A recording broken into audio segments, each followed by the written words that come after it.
क्या तंदुरुस्त રહેવા માંગો છો? તો હવે તમારી તંદુરસ્તી એ અમારી જવાબદારી. તમારા પોતાના ફેમિલી ડોક્ટર પાસેથી સચોટ સલાહ લેવા જુઓ ફેમિલી ડોક્ટર કાર્યક્રમ VR લાઈવ પર સોમવારથી શનિવાર બપોરે 2 કલાકે.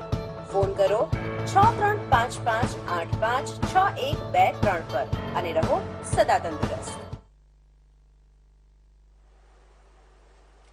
નમસ્કાર દર્શક મિત્રો, આપ સૌનું સ્વાગત છે VR લાઈવ ના કાર્યક્રમ ફેમિલી ડોક્ટર માં. હું છું આપની સાથે ધ્વની.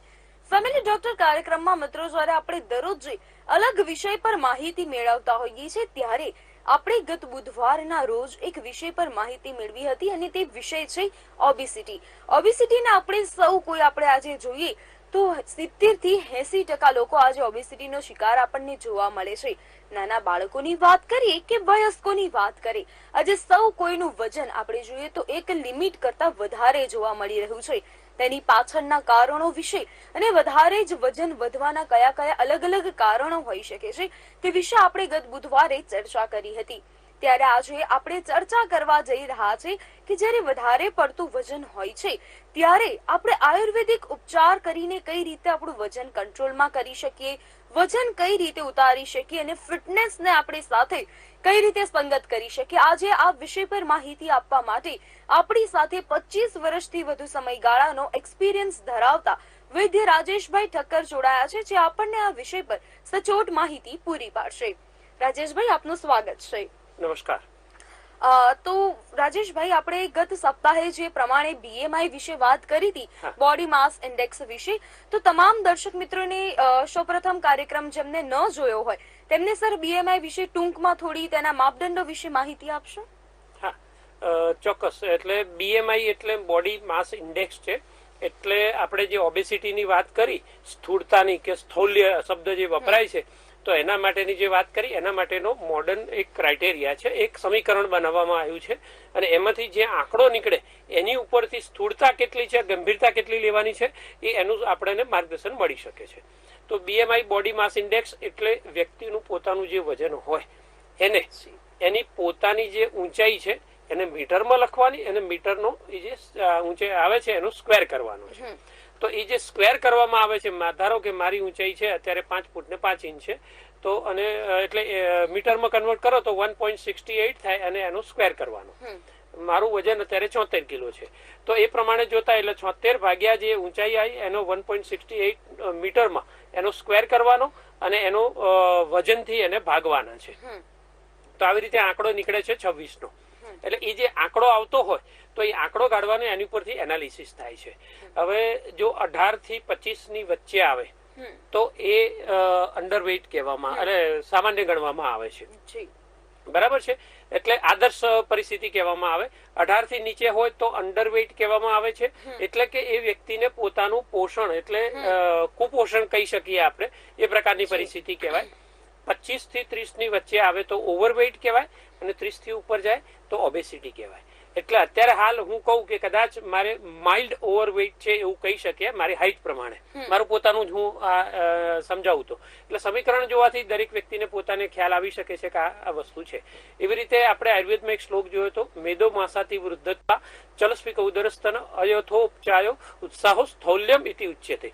એટલે જેના ઉત્સાહની કમી છે અને ચાલતી વખતે જેના છાતીનો ભાગ, પેટનો ભાગ અને નિતંબનો ભાગ હલતો હોય અને બીજી કોઈ વ્યક્તિ એને જજ કરી શકે કે આટલી બધી ચરબી ભેગી છે, તો એવી રીતે અને એના વ્યાયામનો અભાવ હોય, પસીનો ખૂબ થતો હોય અને એ મેદસ્વી વ્યક્તિના લક્ષણોમાં એવું હોય કે એને જાતીય ઈચ્છા પણ ઓછી થતી હોય, એના પરસેવામાંથી દુર્ગંધ વધારે આવતી હોય, ખૂબ એને આળસ રહેતું હોય અને રોગો એટલે ડાયાબિટીસ અને હૃદય રોગ થવાની જેને સંભાવના વધારે હોય, આ બધા જે છે એ મેદસ્વીતાના લક્ષણો હોય છે.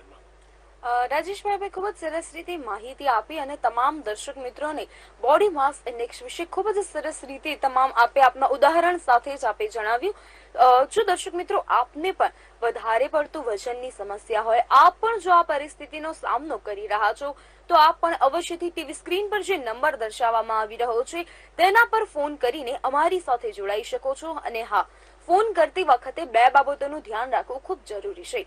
સાથે નોટ અને પેન લઈને આપે ફોન કરવો અને ફોન કરતી વેળા ટીવીનો અવાજ બંધ રાખવો. આપણે ચર્ચામાં આગળ વધીએ.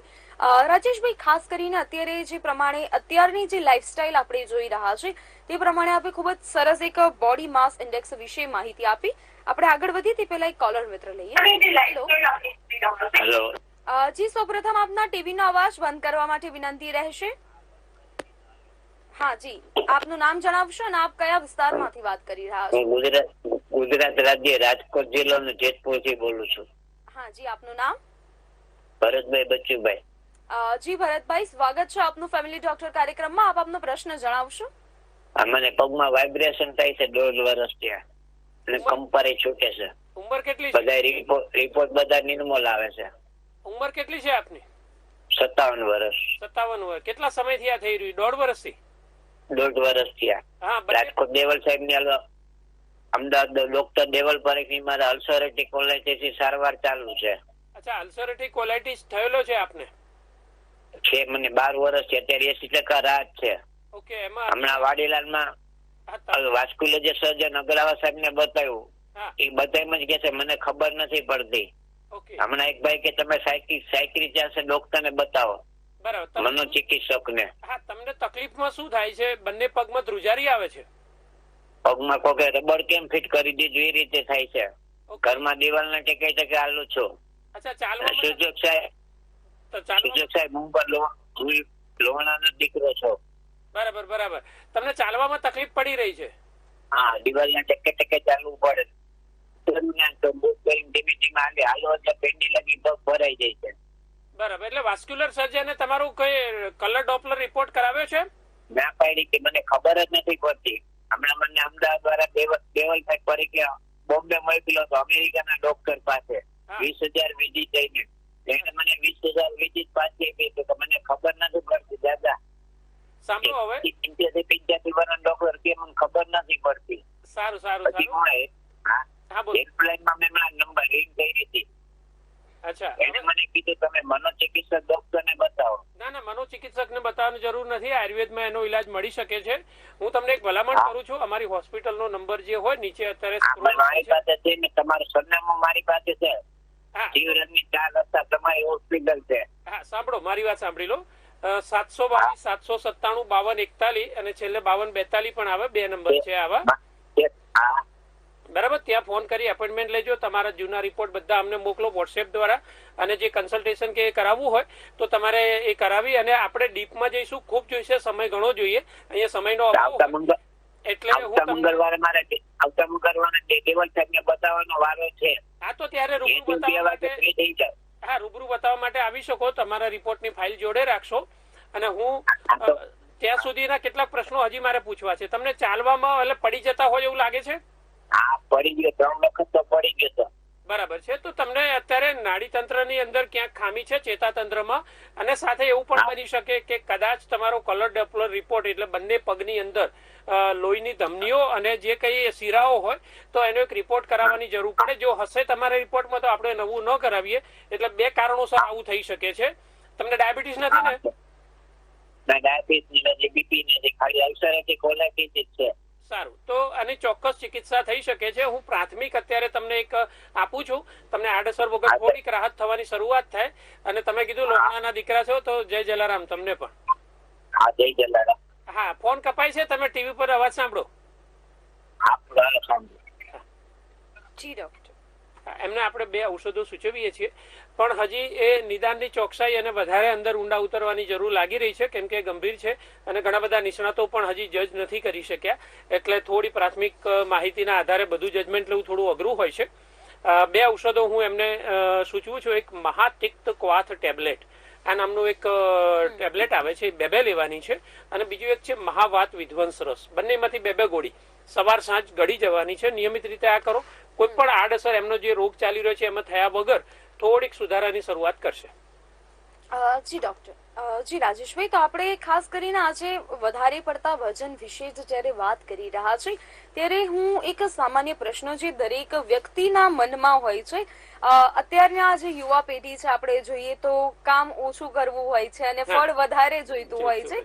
તો એવી જ રીતે ઘણા બધા યુવાનોની ફરિયાદ રહે છે કે કસરત વગર, વ્યાયામ વગર તેમને કઈ રીતે વજન ઉતરી શકે. તો આપ આ વિશે શું કહેશો રાજેશભાઈ? કસરત વગર વ્યાયામ ઉતારવું હોય, વ્યાયામ વગર જી. શરીર ઉતારવું હોય તો ખોરાક ઉપર કંટ્રોલ કરો. હા, એક કાપો એક વધારો કોઈ પણ, અથવા બંનેનું બેલેન્સ કરો. જી. તમારે ખાવું છે તો ખાધેલું વાપરી નાખો. જો જમા કર્યું ને તો રોગોને આમંત્રણ આપવાનું છે. સીધી વાત છે. ધારો કે પૈસા કમાવો છો તમે, તો પૈસાની બચત કરો, જીવન સારું રહેશે.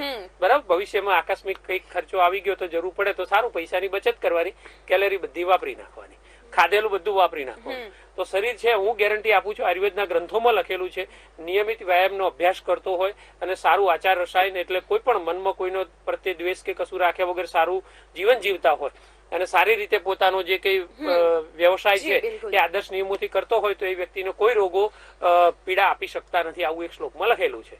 તો ચોક્કસથી હું કઉ છું શાસ્ત્ર વતીથી, કેમ કે હું આયુર્વેદનો દૂત છું એટલે હું કહી શકું, તો એ વસ્તુ થાય, ચોક્કસથી રોગોથી રહિત થઈ શકાય.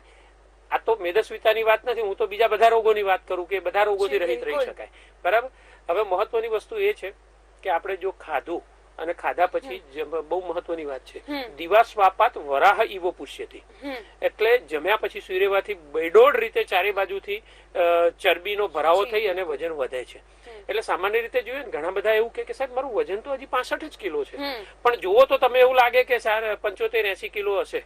બરાબર. તો આમાં કેવું છે, ચરબીનો ભાગ વધારે હોય, અપાચિત રહેતી ચરબી જયારે તમારા પેટ અને નિતંબના ભાગે અને બીજા અન્ય બાવડાના ભાગે અને સાથળના ભાગે જયારે સંચિત થતી જાય તો એ ચરબી જે છે વધારે પ્રમાણમાં હોય ત્યારે નુકસાન કરે છે અને અનેક આડઅસરો પેદા કરે. એટલા માટે જીવન પદ્ધતિ બદલવાની છે અને ચરબીને પચાવવાની છે. ખૂબ જ સરસ રીતે રાજેશભાઈ આપે અત્યારે વાત કરી કે ખોરાક બાદ સીધી સુઈ રહેવાની ટેવ જે છે તે આપણને ખૂબ નુકસાન કરે છે, અને ખાસ કરીને આપણે ગુજરાતીઓમાં જોઈએ તો બપોરે ફિક્સ ભાણું જમી અને બપોરે મોટા ભાગે લોકો આડા પડવાની ટેવ રાખતા હોય છે. તો આપણે ખોરાક લીધાના કેટલા સમય બાદ આપણે જો સુવા માટે ઈચ્છુક હોઈએ તો કેટલા સમય બાદ આપણે સુઈ શકીએ? અને ખાસ મહત્વનો પ્રશ્ન રાજેશભાઈ એ થાય છે કે ઘણા લોકો એવા હોય છે જે રાત્રે મોડા સુધી કામ કરતા હોય છે, સવારથી રાત દરમિયાન તેઓ સતત કામ કરતા હોય છે, તો તે લોકો જેને રાત્રે મોડાથી ખાય છે તો તેમના વિશે આપ શું કહેશો? બે વસ્તુની વાત થઈ કે જમ્યા પછી સુઈ રહેવાનું અને બીજું જે મોડે ખાવાની વાત છે. તો આપણે એવું કહીએ કે જમ્યા પછી તરત ન સુઈ જવું જોઈએ. આયુર્વેદ એવું કે છે કે 1.5-2 અથવા 2.5 કલાકે જયારે ભોજન જીર્ણ થઈ જાય, તમારું ભોજન પચી જાય ત્યારે સુઈ રહેવું જોઈએ. રાત્રે 8 વાગે માની લો કે જમો છો ઉદાહરણ તરીકે, તો તમારે 10 વાગે પહેલા ન સૂવું જોઈએ. ભોજન જીર્ણ થઈ જાય અને કરો એટલે તમારો અગ્નિ ક્યારેય બગડશે નહીં, તમારી બધી વસ્તુને પચાવવાની ક્ષમતા. ધારો કે તમે દોષ કરી લીધો, અયોગ્ય ખાઈ લીધું, વિરુદ્ધ આહાર ખાઈ લીધો, તો તમારી અગ્નિ છે ને ભડભડ બળવો જોઈએ અને બધું પચાવી જવું જોઈએ. બરાબર. આહાર જે આહુતિ છે, આયુર્વેદ એવું કે છે, અને અંદર જઠરાગ્નિ જે છે અગ્નિ પ્રજ્વલિત છે. જેમ યજ્ઞમાં તમે આહુતિ આપો ને જો વધારે અગ્નિ હશે તો એ બધું જ છે ને તરત જ જે સમિધા જે છે એ અર્ઘ્ય આપ્યું છે ને એ બધું અંદર સ્વાહા થઈ જશે.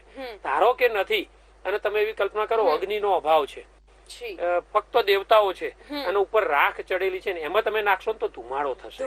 બરાબર છે. એટલે એ આડઅસર સ્વરૂપે થાય. અગ્નિ સારો હશે તો બધું પચાવી શકશો, તો અગ્નિની રક્ષા કરો. અને એટલા માટે જમ્યા પછી નથી સુઈ રહેવાનું. લોકો સમજતા નથી, સાવ સામાન્ય રીતે એને લે છે.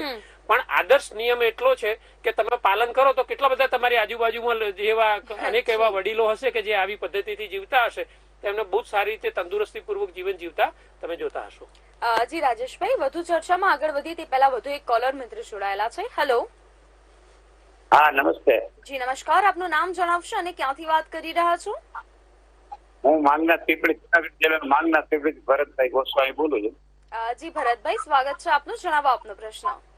હવે મારા ગોઠણમાં સાંધામાં તકલીફ છે, વધારે જગ્યા થઈ ગઈ એમ ડોક્ટર કહે. બંનેમાં તકલીફ છે? હા, સાંધામાં તકલીફ છે, વધારે જગ્યા થઈ ગઈ એમ કે. બંનેમાં છે કે એકમાં જ તકલીફ છે? બંનેમાં છે. હાલ બહુ તકલીફ પડે. કેટલા સમયથી છે? એ સમય 2-3 વર્ષથી છે. ઉંમર આપની જણાવશો? 1.5 વર્ષ છે ઉંમર. મારી 62 વર્ષ. હા, 62. હા. અને એક્સરે વગેરેમાં નિદાનમાં ડોક્ટરે કીધું ઘસારો છે એવું કીધું છે? હા, ઘસારો છે. જગ્યા થઈ ગઈ છે, હાંધા બદલાવો પડે. બરાબર. બેસવામાં તકલીફ પડે અને ચાલવામાં બધામાં તકલીફ પડી રહી છે? હા, ચાલવામાં તકલીફ પડે અને ઉમય થવે રાખે. બરાબર. હવે સાંભળો, મેં 26 વર્ષથી હું આયુર્વેદની ચિકિત્સાનો વ્યવસાય કરું છું. સમજ્યા ઉભારી હું તમારું ટીવી નો અવાજ ચાલુ કરું એક મિનિટ. ના સાંભળો, ફોન જી કપાય જી છે. અહીંથી ફોન સાંભળો, કપાય છે, આપ તમે ટીવીમાં ફોન કપાય અને તમારા ફોનમાં રેકોર્ડિંગ પણ કરો એટલે દવાના નામ પણ તમને યાદ રહે. બરાબર? હા હા જી હા આપણે એમને જવાબ આપીએ છીએ. એમને જે પ્રશ્ન છે, બંને ઘૂંટણમાં ઘસારો છે. ઘસારાની આયુર્વેદમાં ખૂબ સારી ચિકિત્સાઓ લીધેલી છે. બંને ઘૂંટણમાં ઘસારો છે. 26 વર્ષની મારે ચિકિત્સા વ્યવસાયમાં ઓછામાં ઓછા 2200 થી 2400 જેટલા લોકોને જે 5 લાખના ખર્ચે ઢીંચણ બદલાવાનું જે ઓપરેશન થતું હોય એ એને આપણે બચાવી શક્યા છીએ. આયુર્વેદ એવું કહે છે કે ફરીથી ગાદી પણ બની શકે, નવી ચિકાશ પણ બની શકે. મારી પાસે પ્રૂફ પણ છે. અને એવા એક્સરે હોય કે ચિકિત્સા કરાવતા પહેલા અને ચિકિત્સા કરાવતા પછીના. એટલે આ વસ્તુ ચોક્કસ છે, શાસ્ત્રમાં લખેલું છે. આપણે 2 ઔષધો એમને સૂચવીએ છીએ કે ફક્ત દુખાવાની ગોળી તમને 10 કલાક 12 કલાક રાહત આપશે, મટાડશે નહીં. આયુર્વેદની ચિકિત્સા તમને મટાડે છે, ગાદી બનાવે છે. સર્જનનું કામ છે. સર્જન કે 2-5 દિવસમાં ના થાય. એટલે તમારે ઓછામાં ઓછું 6 થી 10 મહિના 12 મહિના સુધી સારવાર લેવી પડે. 2 ઔષધો હું સૂચવું છું, 2 નહીં 3 છે.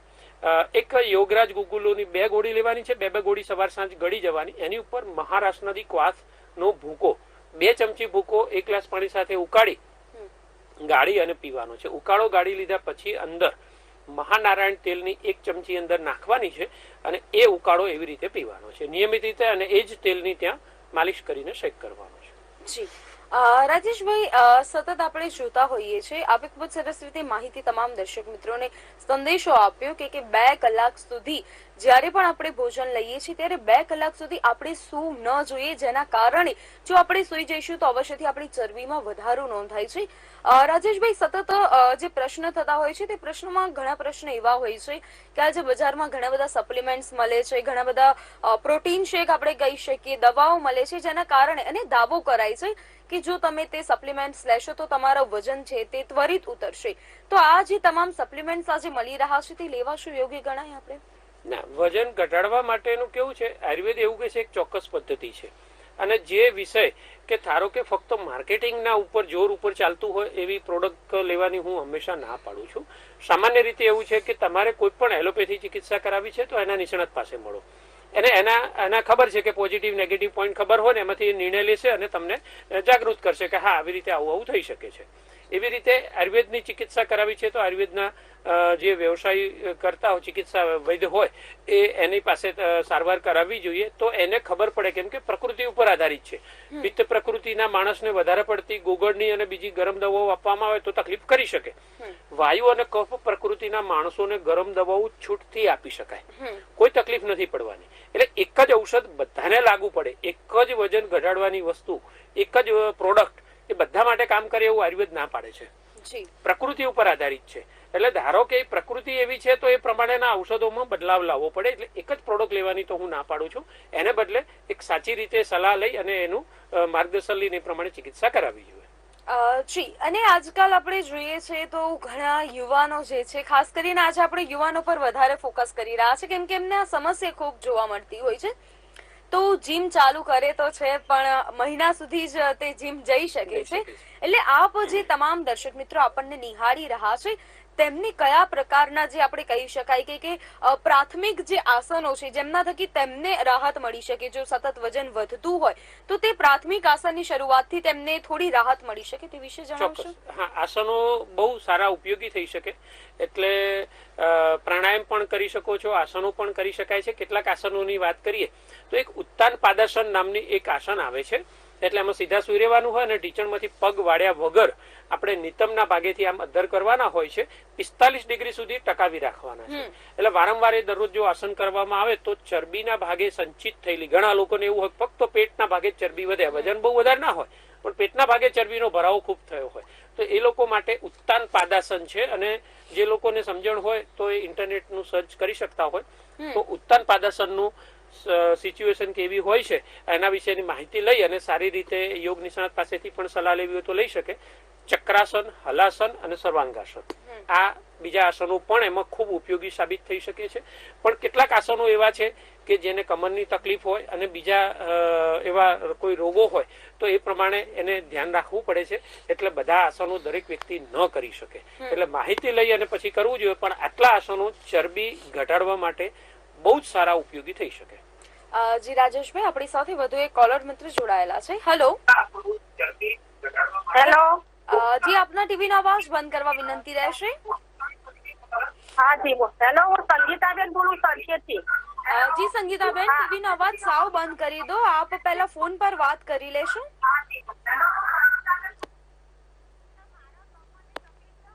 દબાઈ છો. હેલો. હા, હું સંગીતાબેન બોલું. મારા મણકાની તકલીફ છે. હા, કેટલા સમયથી સાંભળો, પહેલી વાત સાંભળી લો તમે, અને દરેક દર્શક મિત્રોને કહીએ છીએ ટીવી નો અવાજ તમારો મ્યુટ કરો. અહીંયા પડઘા પડે છે એટલે અમને સંભળાતું નથી. જી બિલકુલ. તેમનો કોલ આપણે ડિસ્કનેક્ટ કર્યો છે કારણ કે ખૂબ જ પડઘા પડી રહ્યા છે, તેથી આપણે તેમનો પ્રશ્ન સ્પષ્ટ નહીં સાંભળી શકીએ. વધુ એક કોલર મિત્ર આપણી સાથે લાઈન પર છે. હેલો. હેલો. જી આપના ટીવી નો અવાજ બંધ કરશો અને આપ ક્યાંથી વાત કરી રહ્યા છો અને આપનું નામ જણાવશો. હું ખડીથી બોલું. જયંતિભાઈ. જી જયંતિભાઈ, જણાવો. હા, મારી પત્નીને 2013ની સાલથી ડાયાબિટીસ છે. એને એલોપેથિક દવાઓ ચાલુ છે 3 ટાઈમ, સવાર બપોર સાંજ. છતાં પણ એના ડાયાબિટીસ સુગર 250 થી ઉપર રહે છે. ફાસ્ટિંગ પણ 150 થી 150 જેવું રહે છે, ફાસ્ટિંગ સુગર. અને જમ્યા પછીનું પણ 250 ઉપર રહે છે, કંટ્રોલ આવતો નથી. તો એના માટે શું આયુર્વેદિક કોઈ દવાઓ ખરી કે જેના હિસાબથી સુગર કંટ્રોલમાં આવી શકે? ચોક્કસ. પહેલું તો ચિકિત્સા પદ્ધતિ બદલવાની વાત કરું છું કે એલોપેથી છોડી આયુર્વેદ ઉપર ચડી જાઓ. બરાબર છે. મહત્વની વસ્તુ આ છે, કેમ કે આટલા વર્ષોથી તમે 8 વર્ષ આપી રહ્યા છો, છતાં પણ જો સુગર કંટ્રોલ ન થઈ શકતું હોય તો પદ્ધતિ બદલો. કેમ કે ઇન્સ્યુલિનનું રેઝિસ્ટન્સ છે ને, એ અત્યારે ખૂબ લોકોમાં જોવા મળી રહ્યું છે. તો આયુર્વેદ ઔષધો આમાં સચોટ પુરવાર થઈ રહ્યા છે. એમને રાત્રે પેશાબ કરવા કેટલી વાર ઉઠવું પડે? રાત્રે લગભગ એક જ વખત. ઓકે. અને દિવસે વારંવાર જવું પડે એવું બને છે? દિવસે 2-3 કલાક એક વખત. બરાબર. અને એમને થાક વધારે લાગે એવું બને છે? થાક આમ થોડી અશક્તિ લાગે. બરાબર છે. પણ હું મલ્ટીવિટામિન એવું બધું ગોળી આપું છું એટલે થોડોક કંટ્રોલ રહે છે. બરાબર છે. તો હું 2 પ્રકારની ગોળીઓ એમને સૂચવું છું, અને એક ઉકાળો છે. નિયમિત રીતે આટલું આપો, અને જો શક્ય બને તો અમારા ત્યાંથી તમે ઔષધો કુરિયર દ્વારા મંગાવી શકે છે. દરેક દર્શક મિત્રો બીજા પણ છે, નીચે ફોન નંબર આવે છે નિસર્ગ આયુર્વેદથી, ત્યાંથી મંગાવવા હોય તો મંગાવી શકો. અને જે વ્યક્તિઓને રૂબરૂ બતાવવા આવવું હોય અથવા ઓનલાઈન કન્સલ્ટેશન, રૂબરૂ નથી આવવું તો એ રૂબરૂ પણ ઓનલાઈન કન્સલ્ટેશન પણ ટેલિફોન દ્વારા કરાવી શકે છે. હું તમને 2 ઔષધ સૂચવું છું, અને તમારો ફોન કપાય છે, ટીવી પર સાંભળો તમે. ઓકે. એમને આપણે ઔષધો સૂચવીએ છીએ. એક છે શિલાજીતવાદી વટી, એની 2 ગોળી લેવાની છે, અને બીજું છે પ્રમેહ ગજ કેસરી રસ. બંનેમાંથી 2+2 4 ગોળી ગળી અને ઉપર એક ઉકાળો પીવાનો છે, પ્રમેહ હર ક્વાથ. એનો 2 ચમચી ભૂકો 1 ગ્લાસ પાણી સાથે ઉકાળી ગાળી અને પછી એ પીવાનો છે. જી રાજેશભાઈ, તો આપણે વાત કરીએ હવે કે જ્યારે પણ આવી રીતે સતત વજન વધતું રહે છે તો તે વ્યક્તિ ખાસ કરીને જો આયુર્વેદિક સારવાર કરાવવા માટે ઈચ્છુક હોય તો તેને કયા પ્રકારની સારવાર મળી શકે છે? કઈ એવી આપણે આયુર્વેદિક દવાઓ છે જેના થકી આપણે તેમની સારી રીતે સારવાર કરી શકીએ? ચોક્કસ. આયુર્વેદમાં ઔષધ સારવાર પણ આવે છે, અને એવી રીતે પંચકર્મની પણ સારવાર આવતી હોય છે. ઔષધ સારવારમાં ઘણું બધું હોય છે, અને આહારની પદ્ધતિ અને વિહારની પદ્ધતિમાં પણ બદલાવ લાવવાનો હોય. એટલે ખોરાક કેવો ખાઈએ છીએ એના ઉપર આધારિત છે. BMR ની એક વાત કરું હું તો બેઝિક મેટાબોલિક રેટ છે. એટલે એ કેવું છે, ઉંમર વધતો જાય એમ તમારો BMR માં પરિવર્તન આવતું હોય છે. એટલે તમારું એ ખોરાકને પચાવવાનું અને ચરબીની પચાવવાની ક્ષમતા ઓછી થઈ જાય. સાદી ભાષામાં હું વાત કરું તો જે બળતણ હોય, અગ્નિ જે હોય, એ મંદ પડતો જતો હોય છે. તો એને તમે વધારે અક્રાંતિયાની માફક વધારે પડતી ફ્રીજની આઈટમ નાખીને તમને સ્વતંત્રતા છે, તમે ખાઓ, પણ જે પછી આડઅસર થશે તો જીવનભર ભોગવવાની છે. બરાબર. એટલે એક સાદી કહું કે મીણબત્તી ઉપર આપણે રોટલી પકાવવા બેસીએ તવી મૂકીને તો કેટલો સમય લાગશે? બરાબર. એવી રીતે ગેસ હોય, સગડી હોય તો એની ઉપર તમે સારી રીતે પચાવો, કેમ કે અગ્નિ વધારે છે, સારો છે. બરાબર. એવી રીતે થશે તો તમે તમારા અગ્નિનું રક્ષણ કરો, જેથી કરીને એ તમે સારી રીતે પચાવી શકો છો. તો BMR જે છે એ અનેક રીતે વિકૃત થતો થાય, અને એ પચાવવાની ક્ષમતા ઓછી થઈ જશે તો તમે જીવનભર અનેક રોગો, એમાં સૌથી વધારે મેદસ્વીતા, ચરબીને પચાવવાની ક્ષમતા તમારી લગભગ ઓછી થઈ જશે. તો ખાસ કરીને ધ્યાન રાખો, દરરોજને 20 થી 30 મિનિટ તમારી પોતાની જાત માટે વાપરો. આસન, વ્યાયામ, કસરત અલગ અલગ પ્રકારની કરો. પૂરતી ઊંઘ લેવાની છે. જમ્યા પછીની ઊંઘ નથી લેવાની, ખાલી પેટે ચાલવાનું છે, અને ચરબીવાળા પદાર્થો જે છે એમાં વિકૃત ચરબી ધરાવતા હોય, ચીઝ, પનીર વગેરે જે છે એ આયુર્વેદમાં એને કુર્ચિકા વગેરે જે કીધું છે તો ત્રિદોષકારક કીધું છે, ત્રણેય દોષનો પ્રકોપ કરનાર છે. ઘી અને તેલને બહુ નિંદાજનક નથી કીધેલું. તેલ હજી તો પણ ખરું, પણ ગાયનું ઘી હોય અને વલોણા પદ્ધતિથી બનાવેલું હોય તો એને વાપરવાની છૂટ આપેલી છે, એટલે એ આડઅસર નથી કરતું. તો આ પદ્ધતિમાં, જીવન પદ્ધતિમાં ફરીવાર લાવવાનો છે અને મેદાની આઈટમને છોડવાની છે, એવી રીતે છે. તો આપણી સાથે પહેલા એક કોલર મિત્ર જોડાયેલા છે, તેમનો પ્રશ્ન સાંભળીને આપણે પંચકર્મ વિશે પણ માહિતી અવશ્યથી મેળવીશું. હેલો. હેલો, હા, મેં ગીતાથી બોલું છું. હા, આપનું નામ? હિંમતભાઈ. અમારા ઘરથી પગની એડીઓ દુખે છે. આખો પગ નથી, એડીઓનો ભાગ. કેટલા સમયથી? એના માટે બસ આ છેલ્લા 1 મહિનાથી. 1 મહિનાથી. અને પગમાં બળતરા થાય છે, ખાલી દુખાવો થાય? હા હા, બળતરા થાય છે. બળતરા થાય છે. હા, બરાબર છે. અને સવાર ઉઠે ત્યારે પગ મૂકતી વખતે એમને તકલીફ થાય છે? હા, એડવામાં તકલીફ થાય છે. બરાબર છે. તો 1 મહિનાથી થઈ રહ્યું છે. અને કોઈ એક્સરે કે કોઈ દવા કે કઈ બતાવ્યું હોય કોઈને? ના, કોઈ કશું પણ અહીં લગાવી દે, આ ટૂંકો, આ ટૂંકો. બરાબર છે. તો હું તમને 2 ઔષધો સૂચવું છું. એ 2 ઔષધો લેજો અને તે એક માલિશનું તેલ સૂચવું છું. ફોન કપાય છે, તમે ત્યાં અવાજ સાંભળો, થઈ જશે રાહત તમને. જી રાજેશભાઈ. હા, એમને પત્નીને જે તકલીફ થઈ રહી છે એના માટે આપણે 2 ઔષધો સૂચવીએ છીએ. એક રાસનાદી ગુગળની 2 ગોળી છે અને મહાવાત વિધ્વંસની પણ 2 ગોળી. બંનેમાંથી 2 ગોળી લેવાની છે. સવાર સાંજ નવશેકા પાણી સાથે ખાલી પેટે લેવાની છે. અને માલિશ માટે મહાવિષ ગર્ભ તેલ એના અમને માલિશ કરી અને શેક કરવાનો છે. આપણે જે જી ના, સતત કોલર મિત્રના કોલ આવી રહ્યા છે, પરંતુ આપણે પહેલા પંચકર્મની સારવાર વિશે પંચકર્મની માહિતી એ પહેલા હું એક કહું કે મેદસ્વીતાના 1, 2, 3, 4 બરાબર છે. તંદુરસ્તીના 1, 2, 3, 4 ની હું વાત કરું. 1, 2, 3 અને 4. 1 એટલે શું કે તમારે જે કહેવાય કે 1, 2, 3, 4 એટલે તમારું પોતાની જાતની પરીક્ષા કરવાની છે. બરાબર છે કે તમે 1 કિલોમીટર સુધી જો તમે દોડી શકતા હો અને તમને હાફ ન ચડતો હોય, હૃદયમાં ભીસ ન થતી હોય અને તમને પસીનો વગેરે બહુ હેરાન ન કરી શકતું હોય તો યોગ્ય છે. 2 એટલે કે ફાસ્ટ વોકિંગ. ફાસ્ટ વોકિંગ કરીને 2 કિલોમીટર સુધી તમે ચાલી શકતા હો. 3 એટલે 3 કલાક સુધી ઉભા રહી શકતા હોય અને ઉભા રહીને કોઈ પણ કાર્ય કરી શકતા હોય. હા, અને 4 એટલે 4 માળ ચડી શકતા હોય. બરાબર છે. ચડી અને ઉતરી શકતા. આ 4 કરી શકતા હોય તો મેદસ્વીતા રહેવાની નથી, અને રહેતી હોય તો તમને ચેતવણી આપે છે. એટલે આ 4 પરીક્ષાઓ જાત અને તમે ચેક કરો કે 1 કિલોમીટર દોડી શકો છો, 2 કિલોમીટર ફાસ્ટ વોક કરી શકો છો અને 3 કલાક સુધી ઉભા રહીને કામ કરી શકો છો, અથવા તો 4 માળ ચડીને ઉતરી શકો છો. તો આ કરી શકતા હોય તો તમારે કોઈ વાંધો નથી. મેદસ્વીતા તમને હેરાન નથી કરવાની. જી, આપણી સાથે એક કોલર મિત્ર જોડાયેલા છે. હેલો. હેલો. જી નમસ્કાર, આપનું નામ જણાવશો અને આપ ક્યાંથી વાત કરી રહ્યા છો? બરોડાથી મરિયમબેન બોલું છું. જી મરિયમબેન, જણાવો. મારે નાનો પૌત્ર છે, હમણાં વર્ષની બર્થડે ઉજવી, પણ એને છે ને શરીર થતું જ નથી. 7 કિલો વજન જ થાય છે. ઓકે, એટલે ઉંમર કેટલી છે એની? આ વર્ષનો થયો 4 તારીખે. એને ગળપણ બહુ ભાવે એવું બને છે? હા, દૂધ ને બિસ્કિટ ને એવું ખવડાવીએ છીએ. બરાબર. રાત્રે